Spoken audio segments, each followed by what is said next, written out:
Hi, I'm Karen Brooks Harper with the Dallas Morning News. Thank you for joining me here in Austin, the capital of the state of Texas. In the statewide election on November 4th, voters will get the chance to decide on 17 proposed changes to the Texas Constitution.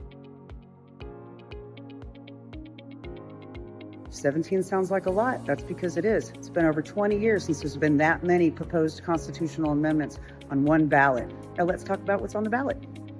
Okay, let's get the big stuff out of the way, starting with the tax cuts. Propositions 2, 5, 6, 7, 8, 9, 10, 11, 13, and 17. Over half the ballot is tax related, all of them conservative, promising to cut taxes or prevent new taxes. Voters will also be deciding on amendments that would give tax breaks to landowners along the Texas-Mexico border wall, victims of fire damage, surviving spouses of veterans, security exchanges entities, animal feed store owners. There would also be increased exemptions for small business owners on their money-making property, $40,000 increase in the homestead exemption, even more for seniors age 65 and older.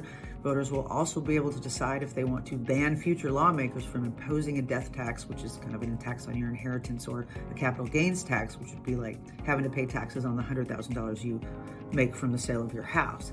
At the top of that very long ballot is Prop 1, which would send $850 million to the Texas State Technical College system. Right now, there is not a very sustainable or very regular funding source for those colleges. Meanwhile, there is an increased demand for highly skilled workers in those areas every single year. The highly politicized issue of bail reform is the topic of Prop 3.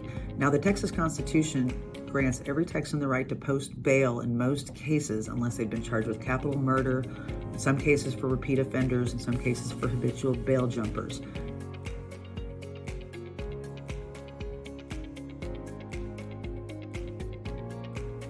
Now, opponents to this type of thing say that it disproportionately affects people who are poor, people in communities of color. Prop 4 dedicates $1 billion in sales tax every year for the next 20 years to the Texas Water Fund for infrastructure and conservation projects. Texas faces an imminent water shortage, experts on both sides of the aisle say, because of hotter days, aging systems, and growing population.